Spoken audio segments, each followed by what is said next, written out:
السلام عليكم واهلا بيكم في حلقة جديدة على القناة. تذكروا اخر حلقة لمايك الفايفاين كي 688 جربناه وعملنا عليه ريفيو وقلت لكم كل اللي فيه بالتفصيل. فالنهاردة شركة فايفاين بعتت لنا ميكسر الاس سي 3 عشان برضو نعمل له تجربة واشرح لكم كل حاجة فيه، كل حاجة فيه بالتفصيل ايه هي واستخداماته ايه. الميكسر ده هو ايه اصلا للي ما يعرفش يعني ايه ميكسر. فلو انت حابب تشتري الميكسر ده فلازم ان انت تشوف الفيديو عشان تبقى عارف كل حاجة بالتفصيل عن الحاجة اللي انت هتشتريها قبل ما تطلبها. هات كوباية الشاي بتاعتك كده الجميلة واضغط لايك للفيديو واشترك في القناة لو لسه اول مرة تشوفني، ويلا بينا نخش على حلقة النهاردة. نبدأ بده الاول ولا ده الاول؟ خلينا نبدأ بالصغير الاول. هيجي حد يقول لي ده يعني تخيل علبة كاملة كده، علبة كاملة اهي، علبة بالشكل اللي انت شايفه ده عشان خاطر كابل الاكس ال ار. يعني مفيش اهتمام اكتر من كده. ابصوا يا جدعان، انا مش هطبل عشان تبقوا فاهمين، يعني انا هقول الصراحة. بصراحة ثانية واحدة كده. كابل اكس ال ار فين مفيش اي بنات. طوله كام؟ طيب طول الكابل اي حاجة. واي فاي. اه 3 متر. 3 متر كابل اكس ال ار. طبعا ده يشتغل على مايك الفاي فاين الكي 688 اللي احنا عملنا له مراجعة من قريب. تخيل حاطين كتيب تعليمات لكابل يا راجل. مفيش اهتمام اكتر من كده. هنشيل ده ونروح بقى للميكسر نفسه. خلي ده كده على جنب ونيجي الاخ الميكسر الفاي فاين الاس سي 3. تمام. في ار جي بي، تقدر تتحكم في الاصوات دي كده. فيها بيانات عن فاي فاين مش محتاجينها. ده كتيب تعليمات، كتيب تعليمات يعني اكبر من حياتي، بس يعني اكيد عشان تفهموا كل حاجة عموما. بس ان شاء الله مش هتحتاجوا تفهموا حاجة بعد الفيديو ده لان انا هشرح لكم فيه كل حاجة بشكل بسيط وسهل.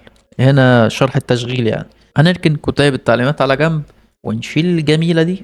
هنلاقي الميكسر نفسه. الميكسر يا سلام، صراحة شكله حلو. تقريبا سنة كده. تصميم بلاستيك مش معدن، بس هو بلاستيك حاجة يعني حاجة تستحمل، مش اللي هي حاجة تمسكها كده تروح مكسورة منك، لا. وبعدين أكيد مفيش حد هيمسك حاجة يكسرها أو هيمسكها يخبطها كده عشان تتكسر يعني. بس هي حاجة بصراحة ملمسها حلو. هو بلاستيك بس يعني بلاستيك قوي، فاهمني؟ خلينا نركن برضه نشوف ايه الباقي. كابل. ده كابل تقريبا اي يو اكس. كابل اي يو اكس، خليه برضه على جنب. وده ممكن كابل الطاقة كهرباء، اتجاه تايب سي واتجاه. يعني صراحة فاي فاين في الجزئية دي انا ما شفتهاش في شركات تانية كتير. اللي هو يعمل لك الكابل يو اس بي وفي نفس الوقت تايب سي عشان لو حبيت ان انت توصله ايه على الموبايل. يعني ما فيش اهتمام كده يا راجل. ما بلاش بقى نبالغ بقى عشان الناس هتفكر ان انا بطبل. ما علينا، نركن ده كمان على جنب كده ونشوف الميكسر نفسه بيقول ايه. بصوا يا جدعان، الميكسر عموما عشان بس الناس اللي مش هتبقى فاهمة هي استخداماته ايه او بيتعمل بيه ايه وكده، ده هيفيدك لو انت بتصور فيديوهات او بتفتح لايف، لان من خلاله انت هتقدر تغير صوتك لصوت طفل، صوت راجل، صوت انثى، تضخم الصوت تخليه صوت انسان آلي، وتقدر ان انت تعدل صوت المايك نفسه. لو المايك بتاعك مايك مش كويس فتقدر ان انت تعدل الصوت نفسه من هنا كده. عندك 12 وضع تقدر من خلالهم ان انت تختار الوضع اللي مناسب ليك ويخلي صوت مايكك احسن. ده غير ان هو فيه اختصارات تقدر ان انت تخصصها براحتك للاصوات اللي انت عاوزها. كل ده احنا هنجربه، بس انا بديكوا نبذة سريعة كده عن الميكسر هو ايه او استخداماته ايه. فخلينا نخش على حلقتنا بقى. خلينا نبدأ الاول بالتوصيلات عشان نبدأ نوصل ايه الميكسر. في الاول هنا عندك مدخل تايب سي عشان توصل الطاقة للميكسر نفسه. بعد كده عندك مدخل اللاين اوت، وده لو انت عندك سبيكر وعايز توصل عليه الميكسر وتسمع الصوت عن طريق السبيكر. بعد كده عندك الهيدفون، وخلي بالك في فرق بين هيدفون وهيدسيت. الهيدفون دي السماعة اللي انت هتسمع منها، بس السماعة ما فيهاش مايك.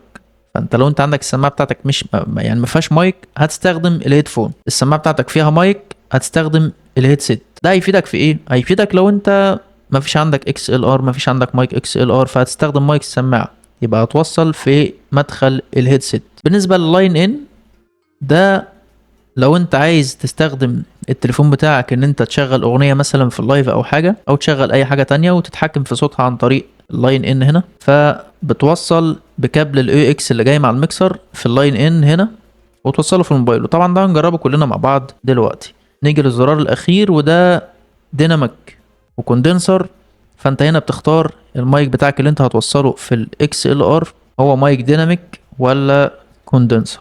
وده طبعا تقدر تعرفه عن طريق ان انت مثلا اسأل شات جي بي تي باسم المايك بتاعك، وتشوف المايك بتاعك هو مايك ديناميك ولا كوندنسر. وده مدخل اكس ال ار يعني باينه خالص اهي، بس مفيش اي حاجه تانية. فخلينا بقى نبدا نوصل الاخ ده. جايبين كابل بصراحه، ايه ده ايه ده. هنيجي نوصل الكابل بتاع الاكس ال ار في الميكسر نفسه. خلي بالك المداخل واضحه اهي عشان ما توصلش حاجه غلط. شكل ده كده تمام. كده احنا وصلنا كابل الاكس ال ار في الميكسر نفسه. الاتجاه التاني طبعا هتوصله بقى في المايك بتاعك، والاتجاه ده باين اهو. انا طبعا هستخدم مايك الفاي فاين الكي 688، هنوصله في المايك. هنيجي بعد كده لكابل الطاقة، الكابل اللي احنا هنستخدمه في توصيل الطاقة للميكسر نفسه. يعني لو حبيت توصله على الموبايل هيشتغل، حبيت توصله على الكمبيوتر هيشتغل، مش هيقولك لا يعني. فاتجاه تايب سي اهو، نوصله هنا كده. وزي ما قلت لك حبيت توصله على الموبايل، هنقدر ان احنا نوصله بالشكل ده وهيشتغل معانا. اشتغل اهو. وصلنا الميكسر ووصلنا كل التوصيلات. هنبدأ بقى اشرح لكم كل حاجة فيه بالتفصيل. زي ما انتم شايفين كده صوتي بيتحرك، يعني انا مجرد ما اتكلم ده كده المؤشر بتاع المايك. خلينا مثلا اوطي واتكلم هيكون مفيش صوت، اي صوت. انتوا هتبدأوا تسمعوا الصوت لما انا اعلي.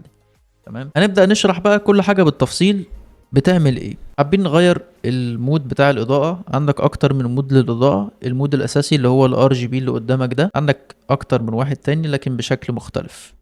ادي واحد، ادي اتنين، تلاتة. ده كده اخر واحد في الاضاءة الار جي بي، بس بمودات اشكال مختلفة يعني. نيجي بقى للالوان الثابتة. ده كده كله ثابت، دي كده كلها الوان ثابتة. انا بصراحة بفضل المود الار جي بي الاساسي اللي هو جاي في الاساسي نفسه. بعد كده عندك الشنج فويس، دي من خلالها هتقدر انت تغير صوتك لصوت ولد او بنت او طفل او روبوت اللي هو انسان آلي، او تخلي صوتك ضخم شوية او مونستر من خلال الزرار ده. انت بتسمع صوت الولد، وده كده صوت البنت، وده كده صوت مونستر، وده كده بالنسبة لصوت الطفل. وده كده لو انت عايز تضخم صوتك تخليه ضخم شويه. في ناس كتير بتعمل كده في 5 ام. ولو حابب ان انت تلغي بقى كل ده هتفضل ضاغط ضغطه مطوله لحد ما لون الزرار يتغير زي ما انت شفت كده. يبقى كده خلاص صوتك هيرجع طبيعي زي ما كان. لو ركزت هنا هتلاقي في 4 أزرار كلهم بنفس الاسم مع اختلاف الحرف A B C D. ال4 أزرار دول من خلالهم تقدر ان انت تخصص صوت معين، موسيقى معينة، او اي صوت انت عايزه. تقدر تخصص الازرار دي، مجرد ما تضغط عليها يشتغل الصوت اللي انت خصصته. وطريقة الاستخدام سهلة، هي ضغطة مطولة على الزرار هيبدأ ان هو يسجل. تمام. بعد كده تضغط على الزرار هتشتغل. ال4 أزرار دول بيعملوا نفس الحاجة، بس طبعا انت هتخصصهم بقى كل زرار بصوت معين. عندك هنا ال 48 فولت. طبعا يعني لو انت المايك بتاعك مش محتاج ال 48 ما تستخدمهوش عشان ما تبوظش المايك بتاعك. بالنسبة لزرار الكتريك، انا زي ما قلت لك عندك هنا 12 مود تقدر من خلالهم ان انت تختار افضل مود مناسب للمايك بتاعك، لان دي مودات جاهزة بتحسن من صوت المايك. انت اختار المود اللي انت عايزه. عندك هنا اهو 6 فوق و6 مودات تحت. وطبعا كل ما بتشغل مود معين بيبقى منور.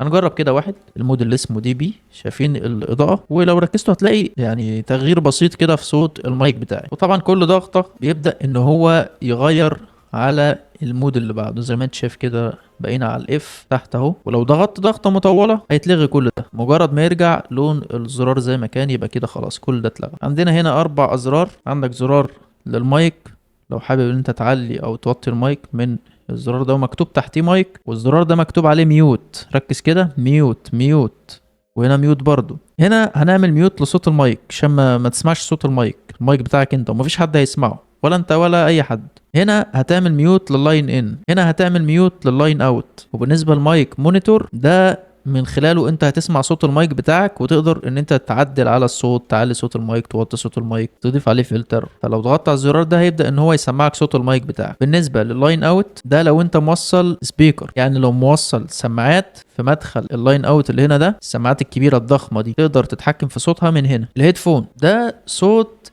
الكمبيوتر بتاعك، السماعه اللي انت لابسها هو ده صوتها، اللي هي الهيدفون، ده الصوت اللي انت سامعه في السماعه بتاعتك. اما بالنسبه لللاين ان زي ما قلت لك، ده انت تقدر تشغل الموبايل بتاعك، تشغل اغنيه مثلا وتتحكم في صوتها، او اي حاجه، تشغل اي حاجه انت عاوزها وتتحكم في صوتها عن طريق اللاين ان. خلينا نعمل تجربه كده سريعه عن طريق مدخل اللاين ان.